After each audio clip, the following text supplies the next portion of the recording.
क्योंकि जब भी दुर्गा पूजा का त्यौहार आता है तो ज़्यादातर लोग 9 दिन तक व्रत रहते हैं, 9 दिन तक उपवास करते हैं। बहुत से लोग हैं जो बिल्कुल निर्जला व्रत करते हैं, जल भी ग्रहण नहीं करते। तो 9 दिन तक वे व्रत रहते हैं, भूखे प्यासे। और जब पूछो कि क्या कर रहे हो तो कहता है कि मैं जगत जननी माता दुर्गा की आराधना कर रहा हूँ। लेकिन 9 दिन पूरे होते ही 10वें दिन वही आदमी जो जल भी नहीं पी रहा था, वो 10वें दिन भेड़ बकरी काट के खा जाता है राक्षस की तरह। अब सवाल यह उठता है कि 9 दिन जो जगत जननी की पूजा किया है वो 10वें दिन राक्षस कैसे बन गया? 9 दिन तक जो सेवा किया है, साधना किया है, व्रत किया है, तो वो व्रत क्या किया और नवरात्रि क्या किया? 9 दिनों में माता दुर्गा के 9 रूपों की पूजा किया। और माता दुर्गा के 9 रूप ये समझो कि ये मातृशक्ति का परिचय है, नारी शक्ति का ही परिचय है। जो वात्सल्य की देवी हैं, करुणा की देवी हैं, शक्ति की देवी हैं, भक्ति की देवी हैं, मुक्ति की देवी हैं। किसी भी विषम परिस्थिति में हर परिस्थिति से लड़ने का सामर्थ्य रखती हैं। तो माता दुर्गा तो नारी शक्ति के ही पूर्ण शक्ति का परिचय है, प्रकृति की शक्ति का परिचय है। अब ऐसे माता दुर्गा की पूजा करने वाले, जिन्हें हम जगत जननी भी कहते हैं, उनकी ही संतानों को सामने काटकर चढ़ा देते हैं। अगर माता दुर्गा जगत जननी है तो ये भेड़ बकरियां तो उन्हीं की संतान हुई, और उन्हीं की संतान को उनके ही आगे अगर काट रहे हो तो कैसे समझ रहे हो कि माता दुर्गा खुश हो जाएंगी? मान लीजिए आपके बच्चे हैं, कोई व्यक्ति आपसे प्रेम करता है और वो आए आपके घर और आपके किसी एक बच्चे को आपके सामने एक थप्पड़ मार दे और कहे ये मैं आपकी खुशी के लिए मार रहा हूँ, तो कोई माता पिता स्वीकार करेगा? वो कहेगा खुशी तो बाद में देखेंगे, पहले तुम्हें 2 थप्पड़ हम लगा देते हैं, तुम्हारी हिम्मत कैसे हुई मेरे बेटे को थप्पड़ मारने की? और ये मूढ़ता कैसे आई तेरे मन में कि तुम थप्पड़ लगाओगे और हम खुश हो जाएंगे? पर यहाँ थप्पड़ भी नहीं मार रहे, यहाँ तो सीधे गर्दन में तलवार चला रहे हैं और यह सोचते हैं कि दुर्गा खुश हो जाएंगी। तो सबसे पहली मूढ़ता तो हमारी यह हो रही है कि हम दुर्गा के आगे बकरी काट रहे हैं, भेड़ काट रहे हैं और सोचते हैं माता प्रसन्न हो जाएंगी, खुश हो जाएंगी। 9 दिन आप व्रत रहे, 9 दिन आपने जीवन को त्याग में, तपस्या में बिताया है। वो त्याग कहाँ चला गया, वो तपस्या कहाँ चली गई जो 10वें दिन अचानक राक्षसी प्रवृत्ति जागृत हो गई? सत्य तो यह है कि व्रत कोई करता ही नहीं है, क्योंकि लोगों ने भूखे रहने को व्रत माना है, और ये भूखे रहना कोई व्रत नहीं है। आयुर्वेद की दृष्टि से 1 दिन सप्ताह में भूखे रहो, शरीर को लाभ मिलेगा। लेकिन यह सोच लें कि हम भूखे रहेंगे तो परमात्मा मिल जाएगा, तो ये मूर्खता से ज़्यादा कुछ नहीं है। अगर व्रत रहना है तो सबसे बड़ा व्रत है सत्य का पालन करना, सबसे बड़ा व्रत है प्रेम को धारण करना, सबसे बड़ा व्रत है अहिंसा को धारण करना, करुणा को धारण करना, भक्ति को धारण करना। और ये कोई करता नहीं। तो कोई एकादशी कर रहा है, कोई नवरात्रि कर रहा है, अर्थ हम किसी का नहीं जानते। अब नवरात्रि में ही आप देखो, जो लोग व्रत करते हैं, मैंने कई लोगों को देखा वो लेटा हुआ है और अपने सीने पर कलश रखा है, और कई लोग को देखा कि 200 कलश लेके लेटा हुआ है। किस लिए? कि मैं माता रानी की पूजा कर रहा हूँ, व्रत कर रहा हूँ। माता रानी की पूजा करनी है तो करुणा धारण करो, जीवों पर दया करो, नारी का सम्मान करो। तो दुर्गा की पूजा कर रहे हो अलग अलग रूपों में, और घर में आकर पत्नी को लात मार रहे हो। दुर्गा की पूजा कर रहे हो अलग अलग रूपों में, और जहाँ तहाँ भारत में छोटे छोटे बच्चियों के साथ दुष्कर्म हो रहे हैं। ये कौन लोग हैं जो एक तरफ मंदिर में जाकर दुर्गा की उपासना करते हैं, पूजा करते हैं, और दूसरी तरफ नारी का अपमान करते हैं? एक वही वर्ग है भारत का जो यह कहता है कि नारियां पढ़ नहीं सकती हैं, ये मंदिर नहीं जा सकती हैं, ये कथा नहीं कर सकती हैं, प्रवचन नहीं कर सकती हैं, और वही दुर्गा माता के सामने जाके करता है कि तमेव माता च पिता तमेव बंधुश्च सखा, कि तुम ही सब कुछ हो। और जो सच में दुर्गा घर में बैठी हैं उनको जूते मार रहे हो, उनको प्रताड़ित कर रहे हो, उन्हें दुख दे रहे हो, और उनसे आप कहते हो कि मैं परमेश्वर हूं, तुम मुझे भगवान समझकर मेरी पूजा करो। पर यह भूल जाते हैं कि आप उनके लिए परमेश्वर हो तो आपके लिए वो भी तो परमेश्वरी है। जिस दुर्गा को आप मानते हैं वो दुर्गा की शक्ति आप अपने ही घर परिवार समाज में स्त्रियों में क्यों नहीं देखते? आज क्यों किसी स्त्री को सिर झुकाकर निकलना पड़ता है? कुछ लोगों को देख करके चौक चौराहे पर कुछ चोर उचक के खड़े होते हैं नशा दुर्व्यसन करके, और उसी मोहल्ले के स्त्रियों को सिर झुकाकर निकलना पड़े तो कौन सी दुर्गा की पूजा तुम कर रहे हो? फिर कौन से माता रानी को तुम अर्घ दे रहे हो? सदगुरु कबीर यही तो कहते हैं कि धर्म कथे जहाँ जीव बधे तहाँ अकर्म करे मेरे भाई, जो तोहरा को पंडित कहिए तो काको कहिए कसाई। दुर्गा के नाम पर तुम पूजा करते हो, प्रार्थना करते हो, भक्ति करते हो, लेकिन बाद में फिर वहीं तुम भेड़ बकरी काटते हो, तो तुम पंडित और पुजारी कहलाने योग्य नहीं, तुम तो कसाई हो। अगर आप नारी का सम्मान कर रहे हैं, नारी में सच में देवी का दर्शन कर रहे हैं, तो आप तो हर घड़ी दुर्गा की पूजा कर रहे हैं। दुर्गा की ही पूजा करनी है तो समाज में अगर कोई नारी मातृ रूप है तो उसका सम्मान करिए, कोई बहन के रूप में है उनका सम्मान करिए, कोई पुत्री के रूप में है उनका सम्मान करिए। अगर आप मातृशक्ति का सम्मान करते हैं तो आपका हर क्षण दुर्गा की पूजा है। और मैंने कहा कि माता दुर्गा प्रकृति का भी प्रतीक है। इस समस्त प्रकृति का एक द्योतक है दुर्गा, और उनकी संतान फिर सब हो गए। जैसे प्रकृति की संतान कहते हैं ना कि ये जितना भी जीव चराचर जगत है वो सब दुर्गा की संतान है, प्रकृति की संतान है। अब उसी दुर्गा को खुश करने के लिए उसी की संतान की बलि दे रहे हो। तो किसी ने कहा कि ये पूर्वजों से प्रथा चली, तो कहीं यह नहीं लिखा है कि जानवरों की बलि देना है। बलि अपने मूढ़ताओं की देनी है, बलि अपने अहंकार का देना है, अपने विकारों का देना है, क्रोध का देना है, अहंकार का देना है। हम उसकी बलि नहीं देते, अहंकार को पाले रहते हैं, क्रोध को पाले रहते हैं, पर जीव की बलि देते हैं। और कुछ नासमझी ऐसी चली है, जो लोग जीव हत्या नहीं कर सकते तो वो लौकी काटते हैं या नारियल फोड़ते हैं कि हम इसी की बलि देंगे। अब वो लौकी में ही किसी जानवर का भाव कर लेते हैं। संत जन कहते हैं अगर आप नारियल या लौकी या कुम्हड़ा काट रहे हो दुर्गा के सामने और यह भाव करके कि यही बकरी बकरा है, तो पाप वही लगेगा जो बकरा काटने पर लगता है, क्योंकि मन से तो आपने हत्या ही की है। बाहर भले ही वो लौकी कटी है, नारियल फूटा है, पर मन तो हिंसा का ही ख्याल लाया है।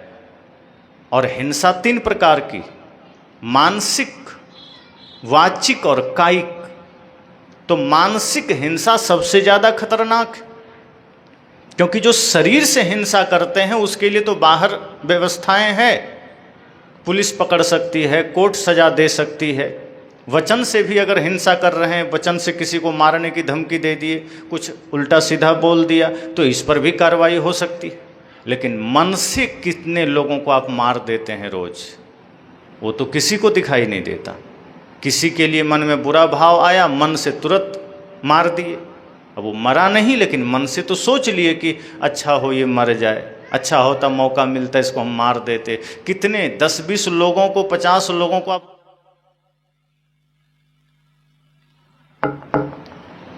तो मानसिक हिंसा बहुत खतरनाक है। और अगर मन में ये ख्याल आ गया कि हम किसी को मार देंगे या मार दें, संत जन कहते हैं फिर समझो उससे भयंकर पाप आपने किया है। हो सकता है बाहर आपको न्यायाधीश सजा न दे, इसके लिए कोर्ट सजा न दे, लेकिन आपने जो मानसिक हिंसा की है इसका आपको सजा भुगतनी पड़ेगी। और ये दंड आपको आपका ही कर्म देगा, प्रकृति देगी। तो मानसिक हिंसा भी अगर आपने की है पूजा के नाम पर, धर्म के नाम पर, तो उसका फल भी उतना ही खतरनाक होगा। तो मैंने कहा कि दुर्गा पूजा का अर्थ यह नहीं है कि 9 दिन तक उपवास रह लिए और खूब ज़्यादा माता दुर्गा की भक्ति कर लिए और 10वें दिन रक्त बहा दिए, खून की नदियाँ बहा दिए और भेड़ बकरियाँ काट करके उसका मांस पका कर खा लिए, और जब विसर्जन का समय आया तो सब शराब पी लेता है। हम देखते हैं बहुत जगह विसर्जन में जितने गंदे से गंदे गाने हैं लोग बजाते हैं डीजे में, और नशा करके ऐसा नहीं लगता है कि किसी माता का विसर्जन करने जा रहे हैं। इतना बुरा बर्ताव आदमी करता है कि समझ में नहीं आता कि वो माता समझ रहा है कि कुछ और समझ रहा है। अपनी सारी मूढ़ता वहीं निकाल लेता है, भीतर छिपे हुए सारे पाप वो बाहर निकाल लेता है। और वहीं पर बहुत जगह ये मैं देखता हूँ, दुर्गा पूजा के नाम पर जो जुलूस निकलते हैं विसर्जन का, चाहे गणेश का विसर्जन का, लोग नशा करके धूम धड़ाका करते हुए, अश्लील गाने बजाते हुए, जो अपनी माँ के सामने गाने नहीं बजा सकता वो दुर्गा पूजा में लोग बजा करके डांस करते हैं। और एक चीज़ आप और देखेंगे, दुर्गा पूजा के नाम पर अब गरबा नृत्य चलने लगा है, उसमें सब लोग जाके नाचते हैं। अब ये कौन सा नया नाटक चला जो दुर्गा ने कब कहा कि तू मेरे सामने नाच, और जब पूजा का समय आएगा सब गायब हो जाएंगे, जहाँ भक्ति का समय आएगा सब गायब हो जाएंगे। तो दुर्गा पूजा के नाम पर एक फैशन शो चल गया, एक नया आडंबर चल गया कि वहाँ हमें देह का शोबाजी करना है, और वो सब खान पान कपड़े आदि का शोबाजी कर लिए। अब आकर के घर में फिर मांस मछली बना के खा लिए। अब आदमी कहता है कि क्या हो जाएगा, ये तो पहले भी लोग खाते पीते थे। तो पहले जो लोग मांस खाते थे, मदिरा पीते थे, अधर्म करते थे, व्यभिचार करते थे, उसी को तो राक्षस कहते थे। अब एक सामान्य सी बात मैं कह रहा हूँ कि जैसे मान लीजिए भगवान शिव थे, अगर रहे होंगे कभी, तो उनको मानने वाले कौन लोग थे? देवता भी थे, मनुष्य भी थे और राक्षस भी थे। अब आपकी ही बातों से मैं बता रहा हूँ कि जो लोग भगवान शिव को मानते थे और राक्षस थे, पूजा वो भी करते थे, लेकिन जिस वक्त वो वरदान नहीं पाए होते थे, सिर्फ पूजा करते थे, तो लगता था उनसे बड़ा भक्त कोई है ही नहीं। पूरा एकदम उपवास रहना, भूखे रहना, सात्विक भोजन करना।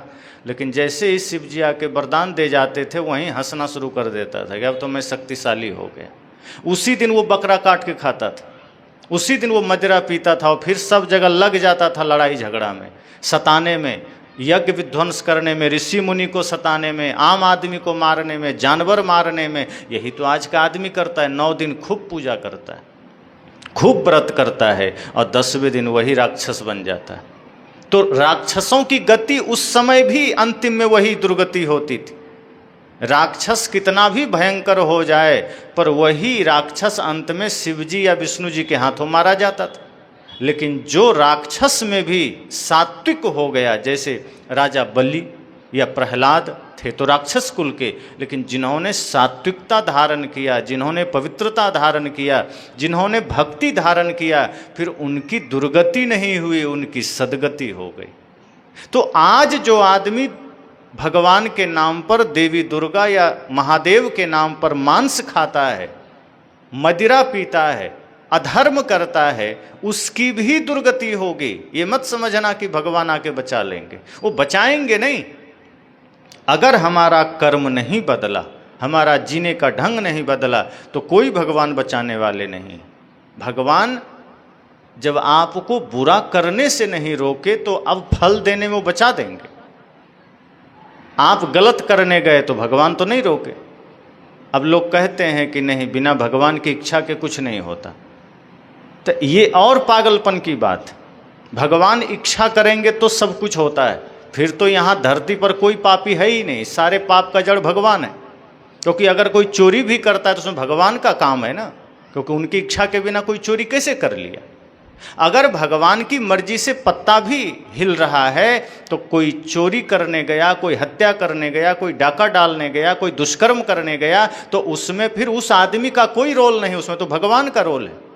तो आज का आदमी दोष भगवान को दे रहा है, वो स्वयं को नहीं दे रहा है। भगवान जिनका स्वरूप ज्ञान का है, प्रेम का है, भक्ति का है, वो आपसे चोरी करवाएंगे। बोलना भी तो सोच समझ के चाहिए कि ये हमने अपनी नासमझी से किया है। ये चोरी, ये जारी, ये छल, ये प्रपंच, ये भ्रष्टाचार, ये हमने किया है, ये भगवान ने नहीं करवाया है। अगर भगवान को आपसे कुछ करवाना होगा, वो आपसे धर्म करवाएगा, वो अधर्म नहीं करवाएगा। अगर भगवान को आपसे कुछ करवाना हो जाए तो वो इस धरती पर हिंसा ही ना होने दें। आपको ही इस गांव का, ग्राम पंचायत का प्रधान बना दिया जाए, सरपंच बना दिया जाए, और आप धर्मात्मा आदमी हैं, तो आप चाहेंगे कि पहले चोरी हो, बाद में हम बचाने जाएंगे? आप चाहेंगे चोरी ही ना हो। ऐसा तो नहीं है ना कि नहीं नहीं पहले होने देते हैं, खाली क्या बैठना, पहले किसी से झगड़ा होने देते हैं, पहले किसी का घर टूटने फूटने देते हैं, सिर फूटने देते हैं। आप ये चाहेंगे कि गलती हो ही ना। आप क्या चाहते हैं कि मेडिकल स्टोर खुला है तो थोड़ा पहले हम बीमार हो लें ताकि उसका मेडिकल चलता रहे। आप ये सोचेंगे कि हम बीमार ही ना हो, मेडिकल खुला है तो खुला है। इतनी करुणा तो आप नहीं करेंगे कि नहीं डॉक्टर हैं, मेडिकल हैं, तो बेचारे का धंधा बैठ जाएगा, थोड़ा हम भी बीमार हो लेते हैं, उनका भी धंधा चल जाए। ऐसा तो नहीं सोचते ना। तो भगवान भी कोई धंधा खोल के थोड़े बैठे हैं कि नहीं थोड़ा सा इन लोगों को पाप करने देते हैं तभी तो सजा देने में मन आएगा। क्यों पाप होने देना? तो पाप आदमी अपनी मर्जी से करता है, सारे मूर्खताएं आदमी अपनी मर्जी से करता है, सारे अपराध आदमी अपनी मर्जी से करता है। अब आप देखिए, किसी को कहिए सत्संग में चलो तो आदमी का नकारापन क्या कहता है, जाने का मन तो था लेकिन भगवान की मर्जी होगी तब ना। मतलब भगवान को आपसे इतनी एलर्जी है कि वो सत्संग में आपको जाने नहीं देना चाहते। लेकिन अगर शराब के दुकान पर जाना हो और कोई कहे थोड़ा चलो एक एक बॉटल पी लें, तब आदमी कहता है अरे जाने का मन तो था, भगवान की मर्जी होगी तब ना। तब दौड़ के निकल लेता है, चलो चलो कहीं छूट ना जाए। तब याद नहीं करता कि भगवान की मर्जी होगा तब जाएंगे। चोरी करना हो तब आदमी नहीं कहता भगवान की मर्जी होगी तब चोरी करेंगे। दुनिया के सारे गलत काम आदमी जब करने जाता है तो कभी नहीं सोचता कि भगवान की इच्छा होगी तब करेंगे। लेकिन जब धर्म करना हो, पुण्य करना हो, परमार्थ करना हो, भूखे को भोजन देना हो, गुरु संत की सेवा करनी हो, तब आदमी कहता है कि अगर भगवान की कृपा होगी तब जाएंगे। मतलब भगवान आपको अच्छे कार्य के लिए रोकते हैं और गलत के लिए नहीं रोकते हैं। फिर वो भगवान कैसे हो गए? इसलिए मैं कहता हूँ कि ये दुर्गा पूजा के नाम पर देश में बड़ा पाखंड चलता है। हमने माता दुर्गा के वास्तव स्वरूप को नहीं समझा, हमने शिव के वास्तविक स्वरूप को नहीं समझा। अभी सावन भी बीता, मैंने देखा आश्रम के ही पास शिव मंदिर है, 200 वर्ष पुराना है, तो वहाँ भी शिव भक्तों की लाइन लगी रहती थी। तो 1 महीने सावन में वे लोग भी शिव भक्त बन जाते हैं जो दिन रात मुर्गा अंडा मछली खा के भाई का जमीन हड़प करके बैठा होता है, जो माँ बाप को वृद्धाश्रम भेज कर बैठा होता है, वो भी 1 महीने के लिए शिव भक्त बन जाता है। और गांजा पीता है, भांग खाता है। एक से मैंने कहा गांजा क्यों पीते हो? कहे तो शिव जी का भोजन है, उनको चढ़ता है इसलिए हम भी पीते हैं। भांग भी उनको चढ़ता है, शिव जी भांग खाते थे इसलिए हम भी खा लेते हैं। हमने कहा पहली बात तो ये कहीं लिखा है क्या? शिव के स्वरूप को काहे गंदा कर रहे हो? शिव जी गांजा पीते थे, भांग खाते थे, अपना गंजेड़ी भंगेड़ी हो तो शिव जी को भी नशेड़ी बना दिया। और चलो मान लिया कि शिव जी गांजा पी लेते होंगे, हालांकि पीते नहीं थे, लोगों ने बना दिया उनको गंजेड़ी, पर शिव जी तो जहर भी पिए थे, तो कभी जरा देख लेना वो भी पी के, वहीं राम नाम सत्य हो जाएगा। शिव जी तो बिच्छू भी बाह में बांध के रखते हैं, जरा तुम भी बांध लो। वो गले में नाग भी रखते हैं, जरा तुम भी रख लो। तो शिव जी गांजा पीते थे इसलिए हम भी पी लेते हैं। पहली बात तो शिव तत्व को ही नहीं समझते। अपने महापुरुषों भगवानों के नाम पर सबसे ज्यादा बदसलूकी भारत के लोग करते हैं। वो राम के चरित्र के साथ सबसे ज्यादा खेल रहे हैं, कृष्ण के चरित्र के साथ खेल रहे हैं। कृष्ण के रास को सब लोग स्वीकार करना चाहते हैं, लेकिन कृष्ण के गीता ज्ञान को कोई स्वीकार नहीं करना चाहता। राम ने माता सीता को जंगल में भेज दिया, ये सब पति स्वीकार कर लेता है, लेकिन राम ने नारी की मर्यादा की, माँ की मर्यादा की, मर्यादा पुरुषोत्तम बनकर रहे, ये कोई जीना नहीं चाहता। राम ने अपने भाई के लिए अयोध्या छोड़ दी, ये कोई भाई निभाना नहीं चाहता। आज राम का पाठ, रामायण का पाठ, राम की चर्चा हर घर में है, पर कितने भाई हैं जो अपने भाई के लिए 1 इंच जमीन छोड़ने को राजी है? शादी विवाह हो गया, बंटवारा होगा तो बड़ा भाई या छोटा भाई सोचेगा ज़्यादा हम ही को मिल जाए, और घर जाके फिर राम की पूजा चल रही। तो जो राम अपने भाई के लिए पूरी गद्दी छोड़ के चले गए, राम जी ने कहा मुझे अयोध्या नहीं चाहिए, भरत जी ने कहा हमें भी नहीं चाहिए। महाभारत में लड़ाई थी कि हमें हस्तिनापुर चाहिए, दुर्योधन ने कहा कि सुई के नख के बराबर जमीन भी नहीं देंगे, तो पांडवों ने कहा फिर तुम्हें मार के सब ले लेंगे। रामायण में लड़ाई क्या थी? राम जी ने कहा मुझे अयोध्या की गद्दी नहीं चाहिए, भरत जी ने कहा हमें भी नहीं चाहिए। लड़ाई दोनों जगह थी, एक में त्याग की लड़ाई थी, एक में स्वार्थ की लड़ाई थी। राम ने कहा मुझे कुछ नहीं चाहिए, तो भरत ने भी नहीं चाहा, उन्होंने कहा मुझे भी नहीं चाहिए। लेकिन आज अगर कोई बड़ा भाई गलती से कह भी दे कि मुझे कुछ नहीं चाहिए, छोटा भाई नाचने लगता, अच्छा हो कुछ नहीं चाहिए, हम सब ले लेंगे, सब मुझे ही मिल जाए। तुरंत कहीं 1-2 दिन में भैया का मन न बदल जाए, उसी दिन तैयार हो जाता, चलिए कोर्ट आज ही लिख दीजिए। तो एक राम थे जो त्याग में थे, भरत भी त्याग में थे, पर राम और भरत को मानने वाला आज हमारा देश क्या राम की मर्यादा को मानता है? क्या भरत के प्रेम को मानता है? नहीं मानता। आपके ही क्षेत्र के कोर्ट में चले जाइए, कचहरी में चले जाइए, 80% मामले भाई भाई का ही होता है, जमीन विवाद का ही होता है। और ये सब राम को मानने वाले लोग हैं, ये सब राम की पूजा करने वाले लोग हैं। पूजा राम की चल रही है, जीवन रावण का चल रहा है। कहाँ से भक्ति आएगी जीवन में? रावण भी विभीषण को लात मार दिया था, आज भाई भाई को लात मार रहा है। तो कर्म तो रावण का चल रहा है, नाम राम का चल रहा है। तो मैंने कहा कि आज हमारे भारत के लोगों ने राम के साथ, कृष्ण के साथ, शिव के साथ, माता दुर्गा के साथ बड़ी बदसलूकी किया है, बहुत ज़्यादा किया है। राम के स्वरूप को बिगाड़ा, कृष्ण के स्वरूप को बिगाड़ा। कृष्ण रसिया नहीं थे, रास नहीं करते थे। महाभारत आप पढ़ेंगे, कृष्ण की छवि को आप जान लेंगे कि रास की चर्चा तक नहीं है। लेकिन आज उस कृष्ण का परिचय ही रास से हो गया है, और उनके नाम पर सभी बच्चे बच्चियां रास करने लगे। पर कृष्ण का जो गीता का ज्ञान है, कर्म योग, ज्ञान योग, भक्ति योग, उस पर कोई चर्चा नहीं करता। जो कृष्ण ने जीवन जीने की बात कही है, जो मनोविकारों से मुक्त होने की बात कही है, जो मुक्ति की बात कही है, उस पर कोई चलने को राजी नहीं। राम ने जो मर्यादा की बात कही है, शिव जी ने जो परम योग, परम ध्यान की बात कही है, उस शिव तत्व को समझने को कोई राजी नहीं। मंदिर में हम बहुत गए पर तन यह मंदिर नहीं बना, व्यर्थ शिवालय में जाना यदि मन शिव सुंदर नहीं बना। पर की पीड़ा में मोम सा पिघलना है साधना, पाना नहीं जीवन को बदलना है साधना। मंदिर बहुत गए पर अपना तन मंदिर बना। बाहर के मंदिर में खूब जल से धो दिए, पोछा लगा दिए, और अपना शरीर अभी कबाड़ खाना बना हुआ है। तो अगर बाहर मंदिर को आपने शुद्ध किया तो यह तन भी तो मंदिर है।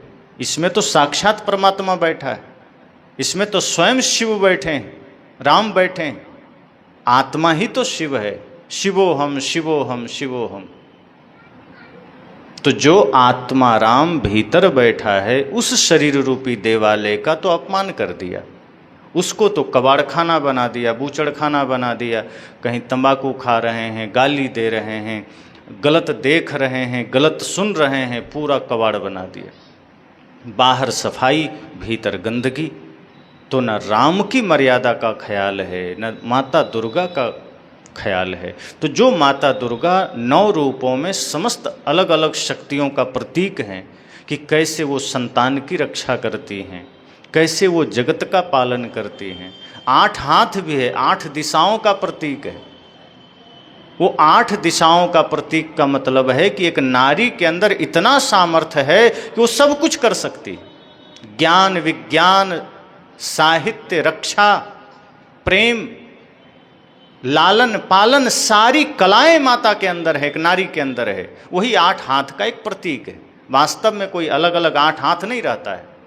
नॉर्मल सामान्य रूप से 2 ही हाथ सबके होते हैं, लेकिन वो एक दर्शाया जाता है कि इनके अंदर इतना कला है, इनके अंदर इतना सामर्थ्य है। तो हर नारी के अंदर अपार शक्ति और सामर्थ्य है। इसी शक्ति सामर्थ्य का सम्मान करना है। लेकिन हमारा भारत सदैव इसमें पिछड़ता रहा, और आज भी ये मूढ़ताएं भारत के लोगों के पास है। बहुत से धर्मगुरु मंच पर बैठकर कहते हैं कि ये तो मंच पर ही नहीं आ सकती। जिस स्त्री के गर्भ से जन्म लेते हैं और जिसके गर्भ से जन्म लेकर के स्वयं को बड़ा बना लेते हैं, वही माता व्यास गद्दी पर नहीं आ सकती। ये कुरीतियां भी हमारे ही देश में हैं। वो तो यदा कदा कोई महापुरुष आते हैं जो इस पर काम करते हैं, तो त्यौहार कैसे मना लिए। एक एक त्यौहार आपके भीतर की शक्ति को जगाने के लिए है, आपके भीतर की शक्ति का परिचय देने के लिए। तो अगर एकादशी व्रत कर रहे हो, नवरात्रि व्रत कर रहे हो, तो इस समझो कि वास्तव में ये है क्या। एकादशी व्रत पर तो मैंने बहुत चर्चाएं की है, आप सबने सुनी भी होगी कि 5 ज्ञानेंद्रियां, 5 कर्म इंद्रियां और एक मन, इन 11 को जो वश में कर लिया वही एकादशी व्रत कर लिया। पर यही नहीं करते हैं, बाकी सब कर लेते हैं। एक साधे सब साधिया, सब साधे एक जाए, जैसे सींचे मूल को फूले फले अखाए। सदगुरु तो कहते हैं बाकी कुछ मत करो तो चल जाएगा, मन वश में कर लेना। ये समस्त समस्याओं का कारण मन है, और मन वश में नहीं है फिर आप कुछ भी कर लो, कुछ होने वाला नहीं। तो मन को वश में करना है, और मन में वश करने के लिए ही त्यौहार हैं। चाहे दुर्गा पूजा हो, दिवाली हो, होली हो, ये सारे त्यौहार ऋषि मुनियों ने प्रतीकों में आरंभ किया था। लेकिन हम बाहरी स्वरूप को पकड़ लिए, उसके मूल स्वरूप को छोड़ दिए। अभी दिवाली आने वाली, दिवाली क्या है? क्या बाहर सिर्फ धमाके करना दिवाली? वास्तव में दिवाली दियों का त्यौहार है, प्रकाशोत्सव कहते हैं इसे। जिस प्रकार दीप जलाने से अंधेरा खो जाता है, इसी प्रकार से जब हम सब अपने भीतर ज्ञान का प्रकाश करेंगे, ज्ञान का दीप जलाएंगे, तो समस्त अज्ञानता का अंधेरा खो जाएगा, मिट जाएगा। तो अगर बाहर दिए जलाए जाएं, तो यह ख्याल करना कि बाहर के दिए तो बाहर के अंधेरे को मिटाया है। अब गुरु संतों के सानिध्य में जाकर भीतर ज्ञान का दिया जलाना है, भक्ति का दिया जलाना है, तब दिवाली सार्थक हो जाएगी। ऐसे ही होली में बाहर के रंगों को ले आया, शरीर को रंग दिया, एक दूसरे पर डाल दिया, कीचड़ डाल दिया, कुछ भी बाहर सब कुछ कर दिया। लेकिन मन है क्रोध के रंग में रंगा हुआ, मन है काम के रंग में रंगा हुआ, तमाम विकारों में मन रंगा है। मन पर हम ज्ञान का रंग चढ़ाते ही नहीं हैं, मन पर प्रेम का रंग चढ़ाते ही नहीं। तो होली का भी अर्थ यही है कि मन रंग जाए प्रेम के रंग में, मन रंग जाए भक्ति के रंग में, मन रंग जाए त्याग वैराग्य के रंग में। लेकिन मन को हम नहीं रंगते, तन को रंग देते हैं। मन न रंगाए जोगी कपड़ा रंगाए, सदगुरु कबीर कहते हैं। तो जब मन नहीं रंगेगा और कपड़ा रंग जाए, शरीर रंग जाए, तो फिर होली किस काम का। इसी तरह दशहरा में अगर हम अपनी शक्ति को नहीं जगा पाए, यहाँ अस्त्र शस्त्र की पूजा होती है दशहरा में, और बहुत से जो ओझा बैगा हैं, झाड़ फूक करने वाले, वो शमशान घाट में जाके मंत्र सिद्ध करते हैं, और फिर मंत्र सिद्ध करके आते हैं तो समाज में सबको कहते हैं कि मैं कुछ भी कर सकता हूँ। ये मान्यता है। वे मन को सिद्ध नहीं करते हैं, मंत्र सिद्ध करते हैं, और होता कुछ नहीं है। दुर्गा पूजा अपने मन को साधने का पर्व है, अपनी आत्मशक्ति को जगाने का पर्व है। तो पता नहीं कौन शक्ति जगाने चले जाते हैं, और होता कुछ नहीं। देश में इतनी भूखमरी है, गरीबी है, बेरोजगारी है, ये जितने भी तंत्र मंत्र वाले बैठे हैं कुछ नहीं कर सकते। हजारों तो ज्योतिष घूम रहे हैं जो कहते हैं हम तुम्हारा भविष्य बता देंगे, और उन्हें भारत का भविष्य का पता नहीं। आए दिन दुर्घटनाएं घटती है, किसी को पता नहीं। बड़े बड़े धर्मगुरु जो कहते हैं मैं तो कभी भी किसी का भी भविष्य बता सकता हूँ, अचानक प्लेन दुर्घटना हो गया तब मुंह बाए खड़े हो जाते हैं कि नहीं हमसे किसी ने पूछा ही नहीं, हम तो जानते थे। ऐसे लोग को पकड़ के तुरंत जेल में डालना चाहिए। जब तुम जानते थे तो 250 लोग क्यों मरा भाई, तुमसे पूछने जाएगा कोई। रेल दुर्घटना हो गया, सुनामी आ गया, आग लग गई, बाढ़ आ गई, तुम कहाँ बैठा था, क्या कर रहा था। सिर्फ ये लोगों के नाना फूफा बताओगे कि ये उसका नाना, ये मौसा, ये चाचा, ये चाची, यही बताने बैठे हो। बड़े बड़े लोग यही बता रहे हैं कि ये तुम्हारे चाचा हैं, ये पिता हैं, ये तुम्हारा नाम है, ये परिवार है। तो ये बिजनेस में घाटा लग गया तो तुम जो चाहते वो नहीं होता, वही रटी रटाई बात, इतना तो हम भी कर देते हैं। तो क्या इसको चमत्कार मान लें? चमत्कार तब माना जाता है जब व्यक्ति के जीवन में परिवर्तन आता है। भगवान बुद्ध तो कहते थे कि आग पर चलना चमत्कार नहीं है, आकाश में उड़ना चमत्कार नहीं है, ये जादू का खेल है। असली चमत्कार है धरती पर सही से चलना। आज धरती पर किसी को चलना नहीं आता, गलत दिशा में जा रहा है, गलत कदम बढ़ा रहा है। यही बात तो कृष्ण भी कहते हैं कि जो मन वचन कर्म से पवित्र हो गया वही इंसान है, वही देवता है, वही परमात्मा है। जिसने स्वयं को जान लिया वही शिव है। लेकिन हम कहाँ मानते हैं, हम आडंबर में फंसे भागे चले जा रहे हैं। तो त्योहारों के नाम पर हमने भगवान को भी आडंबर में डाल दिया, अपने जीवन को भी आडंबर से घेर लिया। आज भी हम बाहर ही पुकारते चले जाते हैं, अपने भीतर या लोगों के भीतर परमात्मा को देखने की चेष्टा नहीं करते। जिस माँ बाप के लिए आज वृद्धाश्रम बन रहे हैं वे लोग शिव को भी मानते हैं, शक्ति को भी मानते हैं, लेकिन उन्हें अपने माँ बाप में शिव न शक्ति का दर्शन हो नहीं रहा। अब जिस देश में शिव को जगत पिता कहा जाए, शक्ति को जगत जननी कहा जाए, अगर वहाँ वृद्धाश्रम बनता है तो सोचो कितने विरोधाभास। अगर अपने जन्म देने वाले माँ बाप में आपको जगत पिता का दर्शन नहीं हुआ, जगत जननी का दर्शन नहीं हुआ, तो मंदिर में जाकर के वास्तव में वहाँ देख पाएंगे क्या? जिन्हें अपने माँ बाप में या जीवित प्राणियों में भगवान का दर्शन ना हुआ वो पत्थर में देख पाएंगे क्या?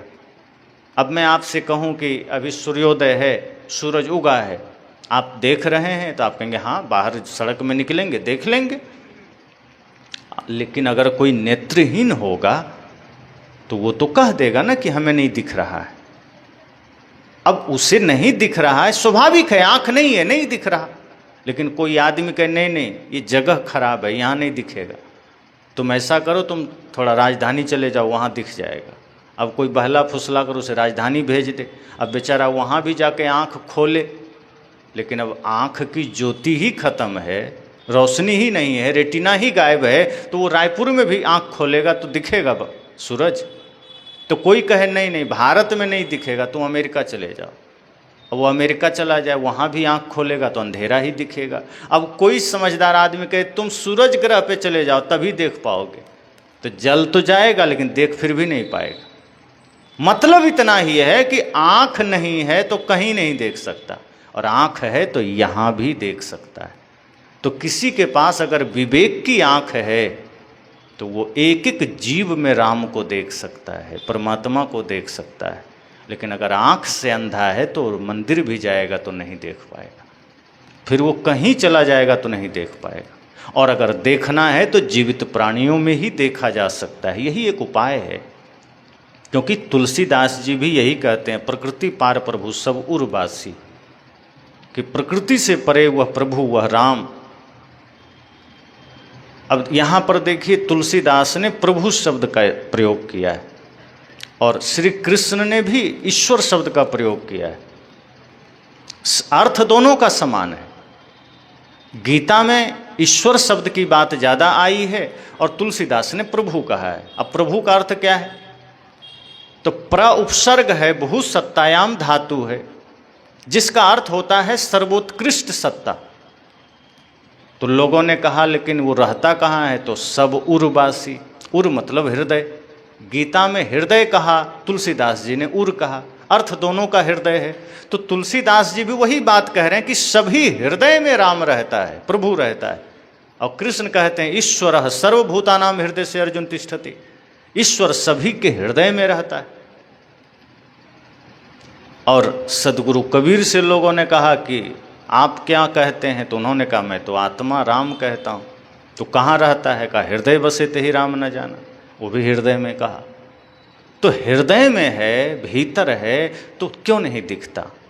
और अगर आपको माता पिता में नहीं दिखा, मित्र में नहीं दिखा, बच्चों में नहीं दिखा, पड़ोसी में नहीं दिखा, छोटे छोटे जीवों में नहीं दिखा, तो मंदिर में दिखेगा, इसकी क्या गारंटी? इसका मतलब मंदिर में जाकर जो आदमी सिर झुका रहा है वो शून्य में झुका रहा है, वो देख नहीं रहा है, उसे वहाँ प्रतीत नहीं हो रहा है। अगर मंदिर में दिख रहा है तो बाहर भी दिखना चाहिए, और जिसे बाहर दिख गया उसके लिए सब जगह दिख जाएगा, फिर वो किसी से बुरा करेगा। आप किसी को गाली दे रहे हो तो किसको गाली दे रहे हो? उसके भीतर जो राम है उसे ही तो दे रहे हो, शरीर को तो नहीं दे रहे ना। शरीर को दे भी देंगे, मान लीजिए शरीर से राम निकल गया, शरीर मुर्दा हो गया, तो गाली दो, चाहे मार दो, काट दो, क्या होगा? तो अगर कोई जिंदा है, उसके भीतर अभी राम तत्व बैठा है और आप उसको गाली दे रहे हैं, मतलब राम को गाली दे रहे हैं। अगर आप किसी से झूठ बोल रहे हैं मतलब अब राम से झूठ बोल रहे हैं। अगर आप किसी से छल कर रहे हैं मतलब राम से छल कर रहे हैं। तो अगर जीवित प्राणियों में राम का दर्शन नहीं हुआ, भगवान का दर्शन नहीं हुआ, तो फिर पूजा का कोई अर्थ नहीं होता। इसलिए मैंने कहा कि दुर्गा पूजा का अर्थ यह है कि आप अपने शक्तियों को जगाइए, अपनी सोई हुई शक्ति को जागृत करिए, एक इंसान बनिए, शुद्ध सात्विक जीवन बिताइए। मन वचन कर्म से निर्मल जब हो जाएंगे तो उसी दिन दुर्गा पूजा हो गई। फिर 9 दिन नहीं, फिर जब तक श्वास है तब तक दुर्गा पूजा चलती रहेगी। 9 दिन पूजा और 10वें दिन हिंसा, हत्या, वैमनस्य, और फिर साल भर हत्याएं चलती। तो 9 दिन का व्रत किसी काम का नहीं। अगर व्रत करना है तो जीवन भर करिए, और वह व्रत है सत्य का पालन करना, प्रेम का, भक्ति का। और माताओं के लिए तो तुलसीदास जी ने कहा ही है, एक ही व्रत एक धर्म नेमा, काय वचन मन पति पद प्रेमा। कि माताओं के लिए जितने भी व्रत हैं वो ना करके अगर तन मन वचन से पति के चरणों में प्रेम हो और पति का पत्नी के प्रति प्रेम हो तो समझो वही व्रत है। अब यहाँ चरणों में प्रेम का मतलब यह नहीं है कि चलो बैठ करके चरण देखते रहें हाथ में पकड़ के। चरणों में प्रेम का मतलब ऐसा पति जो शुद्ध सात्विक विचारधारा वाला हो। अब कोई पति राक्षस हो तो उसमें प्रेम रख के क्या मिले? यहाँ ये बात जान लेना कि पति पद प्रेमा का अर्थ यह नहीं है कि कोई दानव बैठा हो सामने और वो जो कहे करते जाओ, कि मेरे लिए मुर्गा बना दो तो आप मुर्गा बना दो, कोई कहे मेरे लिए शराब लाओ तो शराब ला के दे दो। नहीं, ये प्रेम नहीं है। फिर वहाँ यह बात ध्यान रखना कि यहाँ आपको धर्म पत्नी कहा गया। भारत में ही यह दर्जा मिला है धर्म पत्नी का, और देश में यह दर्जा नहीं मिला। तो धर्म पत्नी का अर्थ यह होता है कि जो पति का कदम बिगड़े और उसे धर्म मार्ग पर ले आवे, वो धर्म पत्नी है, ना कि उसके हर पाप में सहयोगी बन जाए। अगर आप उसके हर पाप में सहभागी बन गए तो फिर आप धर्म पत्नी नहीं हैं। अगर पति आपसे कुछ गलत करवाना चाहे तो आप अपने धर्म पर खड़े हो जाइए कि ठीक है, तुम शरीर भाव से मेरे पति हो पर आत्म भाव से तो मैं भी वही हूँ, शिव ही मैं भी हूँ, तो तुम्हें मैं गलत मार्ग पर कैसे जाने दूँ? तुम्हें मैं पाप के मार्ग पर कैसे जाने दूं, और अगर तुम जाते हो तो उस पर मैं तुम्हारा सहभागी नहीं बन सकती, उस पर हम तुम्हारा सहयोगी नहीं बन सकते। तो व्रत वही है, कहने का मतलब कि जो सत्य को धारण करे, प्रेम को धारण करे। और अगर सत्य को, प्रेम को, करुणा को आपने धारण किया है, शील को आपने धारण किया है, तो बाहर किसी व्रत को करने की आवश्यकता नहीं। व्रत बाहरी वही करते हैं जिनके भीतर कोई व्रत नहीं होता, जिनका जीवन 24 घंटे सत्य रूपी व्रत में है, प्रेम रूपी व्रत में है, उसे बाहर कुछ करने की क्या जरूरत है। जिसके मुख से हमेशा सत्य ही निकलता है, उसे अलग से जाके कहीं प्रार्थना गाने की क्या जरूरत है। डॉक्टर के यहाँ वही जाएगा जो बीमार होगा, जो सदा स्वस्थ है उसे डॉक्टर के यहाँ जाने की जरूरत नहीं। सदगुरु कबीर तो कहते हैं कि मंदिर वही जाता है जो अपने जीवन और घर को बूचड़खाना बना रखा है। जिसके लिए पग पग मंदिर हो गया, फिर वो कहीं जिधर मुड़ेगा मंदिर ही है, जिधर आंख उठाएगा मंदिर ही है। इसलिए मंदिर अलग से जाना पड़े की बात नहीं है, मंदिर ही हो जाए सब कुछ, यह बात है। अलग से व्रत करना पड़े यह बात नहीं है, 24 घंटे आपका हर एक क्रिया व्रत हो जाए। अलग से पूजा करनी पड़े यह बात नहीं है, आपका हर कर्म पूजा बन जाए। और ये तब होगा जब मन निर्मल होगा।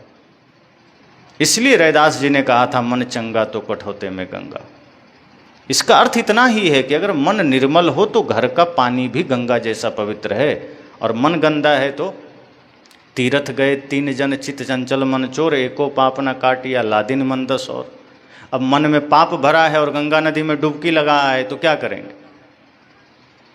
मन पाप से मुक्त हो जाएगा। अगर पापी आदमी गंगा में डुबकी लगाने जाएगा तो वहां भी वो पाप ही लेकर आएगा।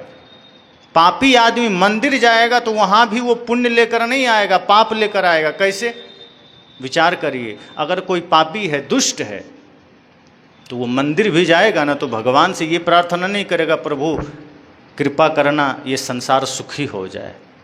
पापी आदमी मंदिर में भी खड़ा होकर अगर प्रार्थना करेगा तो यही कहेगा, हे प्रभु हमारी तो झोली भर देना, अब पड़ोसी को कंगाल कर देना। हमारा तो घर 4 मंजिला बना देना, पड़ोसी के झोपड़ी में भी आग लगा देना। वो वहां भी नरक लेकर आएगा।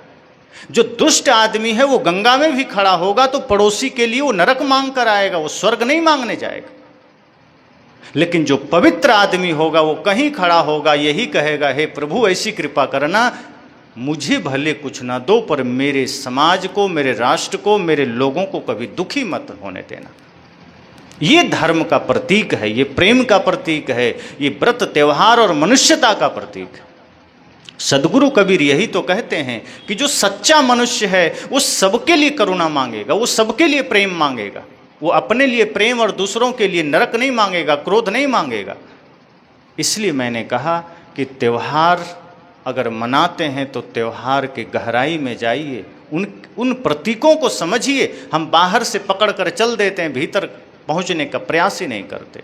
तो दुर्गा पूजा पूर्ण रूप से हर व्यक्ति के भीतर की सोई हुई चेतना शक्ति को जगाने का त्यौहार है, आदमी बनने का त्यौहार है।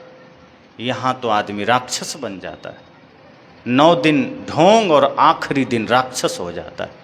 और कई लोग दलील देते हैं, पूर्वज बलि देते थे इसलिए हम भी देते हैं। अरे तो पूर्वज गलती कर गए, ठीक है, बलि देना इससे सत्य थोड़े सिद्ध हो जाएगा कि किसी जीव की हत्या कर दिया तो पूर्वज देते थे तो सही हो गया। और इसमें दलीलें भी दी जाती है, तो यही कि नहीं हमारे पूर्वज कर गए तो हमारे पुरोहितों ने कहा, तो पंडितों ने कहा। सारे शास्त्र हिंसा के खिलाफ हैं। हमारे यहाँ तो मूल मंत्र ही है अहिंसा परमो धर्म, अहिंसा ही परम धर्म है। और यह बात कबीर साहब ने नहीं, यह बात तुलसीदास जी ने कहा है कि परम धर्म श्रुति विदित अहिंसा। लोग कह सकते हैं कि कबीर साहब को हम क्यों माने, उनकी बात हम नहीं मानेंगे। तो तुलसीदास जी की मान लीजिए, परम धर्म श्रुति विदित अहिंसा, धर्म न दूसर सत्य समाना, अहिंसा परमो धर्म, माँ हिंसा सर्वभूतानि। ये तो ऋषि मुनियों ने कहा है, तुलसीदास जी ने कहा है, गीता रामायण की बात है। बहुत लोग को लगता है कि कबीर की बात क्यों माने, वो तो सब कुछ का खंडन करते हैं। ये ध्यान रखना, कबीर सब कुछ का खंडन नहीं करते, सिर्फ गलत का खंडन करते हैं। और गलत जहाँ भी होगा वो कबीर ही नहीं, वो कृष्ण को भी बर्दाश्त नहीं है, वो बुद्ध को भी बर्दाश्त नहीं है, वो महावीर को भी बर्दाश्त नहीं है, वो राम को भी बर्दाश्त नहीं। राम ने भी कहीं नहीं कहा कि अलग किसी देवी देवता की पूजा करो। राम जी का तो दिनचर्या ही है प्रातः काल उठ के रघुनाथा मात पिता गुरु नावहि माथा। कहीं कहा है कि प्रातः काल उठ के रघुनाथा और मंदिर मस्जिद में नावहि माथा, कि गिरजा घर में नावहि माथा। हालांकि मस्जिद उस समय थी ही नहीं, तो मंदिर ही था। तो राम ने तो इतना ही कहा कि माता को, पिता को और गुरु को नमन करता हूं मैं, अर्थात इनसे बड़ा कोई देवता है ही नहीं। मातृदेवो भव पितृदेवो भव आचार्य देवो भव, वेद का वचन है। तो राम की तो दिनचर्या ही यही है, यही बात कृष्ण कहते हैं, यही बात कबीर कहते हैं। तो भिन्नता कहाँ है? भिन्नता साहब ने कहा वेद कितेव कहा कि न झूठा, झूठा जो न विचारे। सदगुरु कहते हैं ये शास्त्र झूठे नहीं है, जो विचार नहीं करते वे लोग झूठे हैं, जो सही से विचार नहीं करते। इसलिए हम सबको विचार करने की आवश्यकता है। तो दूसरा दिन है, पहला सत्र है। मैंने इतना ही निवेदन किया कि पूजा के स्वरूप को बदलिए, अपने कर्म को पूजा बनाइए। आप देखेंगे जीवन में एक अद्भुत जागृति आएगी, आत्मसंतुष्टि आएगी। अभी आप पूजा करते हैं, बहुत सारे नाम जप करते हैं, फिर भी आप कहते हैं क्या करें, बेचैनी है, पीड़ा है, दुख है। क्यों है? क्योंकि वो भीतर से नहीं उपजा है, वो पूजा आपके कर्म में नहीं उतरा है। जब कर्म में पूजा उतर जाए फिर आप आनंद की अनुभूति करेंगे। फिर आपको कहना नहीं पड़ेगा, आप जहाँ होंगे, जिस अवस्था में होंगे, फिर आप शांति महसूस करेंगे।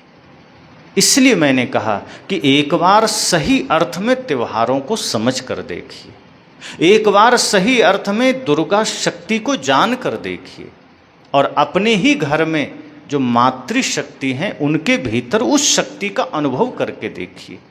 आपको आनंद उसी क्षण मिलना शुरू हो जाएगा। अपने को ऐसा बना लीजिए कि अगर आप कहीं किसी चौक चौराहे में खड़े हों तो कोई भी नारी, चाहे वो पुत्री रूप में हो, बहन रूप में हो, माता रूप में हो, अगर वो गुजरे तो उनको गर्व हो कि मेरा ही कोई भाई, मेरा ही कोई पिता, मेरा ही कोई पुत्र खड़ा है। हमें डरने की आवश्यकता नहीं है। अगर अपने भीतर के राक्षसी प्रवृत्ति को आपने निकाल दिया तो यही समाज तो अयोध्या धाम बन जाएगा, यही तो स्वर्ग बन जाएगा। अभी हमारे भीतर राक्षस बैठा है तो बाहर तो देवता है, मुख में देवता है, हाथों में पूजा की थाल है, देवता है। अब भीतर रावण बैठा है, कब कहाँ घात लगा दे, कब कहाँ किसके साथ छल कर दे, पता ही नहीं चलता। अपने ही रिश्ते नातों के साथ हम बुरा बर्ताव कर जाते हैं, अपने ही लोगों के साथ छल कर जाते हैं। आज जो इतने सारे भ्रष्टाचार अपने देश में है वो किसके लिए? यहाँ कोई पाकिस्तान का आदमी तो आता नहीं सामान खरीदने दुकान पर, या ऑफिस में काम करवाने, या नेताओं से कुछ काम करवाने। अपने ही देश, अपने ही समाज, अपने ही गांव के लोग हैं। और यहीं आप देख लीजिए, आपके ही गांव शहर में दुकानों में डुप्लीकेट माल मिल जाएगा, डुप्लीकेट सामान मिल जाएंगे, कितने ज़मीन फर्जी मिल जाएंगे, और सब रजिस्ट्री ऑफिस में रजिस्ट्री हो जाती है। सरकार काला चश्मा लगा के बैठी है।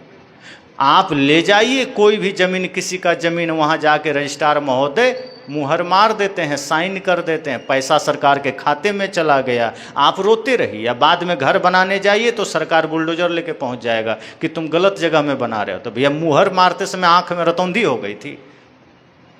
जब मुहर मार रहे थे तो कहाँ गया था अक्ल? उस समय जांच नहीं करवा लिया कि जो ज़मीन पर हम साइन कर रहे हैं पेपर पर, उसका सही मालिक कौन है और किसका हो रहा है? ये आदमी आप जांच करेंगे कि ये काम सरकार का है। तो इतना भ्रष्टाचार चल रहा है, एक ही ज़मीन का 200 बार रजिस्ट्री हो गई, सरकार का खजाना भर गया, आप सड़क पर रोते रहिए। ये कहाँ हो रहा है? आपके ही समाज, आपके ही देश में। आप कोई सामान खरीद कर लाते, कहते अरे शुद्ध नहीं मिला, इसमें मिलावटबाजी। कौन कर गया भाई? अपने ही लोग तो कर गए। तो वहीं बगल में राम जी के मंदिर भी है, बगल में मिलावटबाजी चल रही है। आदमी को डर ही नहीं लगता कि राम बगल में खड़े। तो अधर्म का इतना ज़्यादा कचरा हमारे भीतर डूब गया है या उतर आया है कि न राम की मर्यादा हम रख रहे हैं, न कृष्ण की रख रहे हैं, न इस भारत देश की मर्यादा रख रहे हैं। जो भारत कभी वीरों का देश था, सती साध्वियों का, ऋषि मुनियों का देश था, महापुरुषों का देश था, आज उस भारत का स्थिति हमने इतना बेकार कर दिया कि कदम कदम पर आपको घूस देना पड़ेगा, कदम कदम पर आपको जालसाजी करनी पड़ेगी, उसका हिस्सा बनना पड़ेगा। कोई गारंटी नहीं है शुद्ध अशुद्ध क्या कहाँ मिल रहा है, कब क्या पाप हो रहा है। इसलिए मैंने कहा त्यौहार सही अर्थ में मनाना है तो अपने भीतर की शक्ति को जगाइए, इंसान बनने की चेष्टा करिए। अपने भीतर की शक्ति को आप जगाएंगे तो दुर्गा पूजा आपका हो गया। फिर आप हर दिन मना सकते हैं, फिर एक दिन नहीं, हर दिन, हर घड़ी, हर समय। तो हर घड़ी अगर दुर्गा पूजा मनाना है तो सभी लोग एक दूसरे में परमात्मा का दर्शन करिए, अपनी सोई हुई शक्ति को जगाइए। अभी के सत्र में इसी मंगल कामना के साथ वाणी को विराम देता हूँ।